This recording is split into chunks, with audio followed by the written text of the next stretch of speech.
नमस्कार विद्यार्थी मित्रांनो, 2025 मध्ये जे पुरस्कार जाहीर करण्यात आले आहे ते आपण पुरस्कार आज बघणार आहोत. कोणाला देण्यात आले ते पुरस्कार आपण आज बघणार आहोत.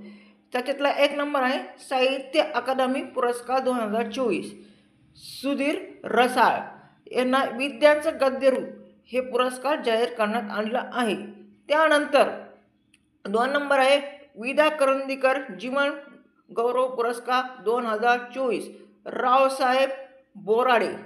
त्यानंतर जनस्थान पुरस्कार 2025 सतीश आळेकर यांना प्रदान करण्यात आला.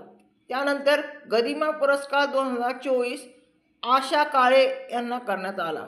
त्यानंतर कुसुमाग्रज राष्ट्रीय पुरस्कार 2023 निलिमा कुमार यांना करण्यात आला. त्यानंतर महाराष्ट्र भूषण पुरस्कार 2024 राम सुतार यांना करण्यात आला.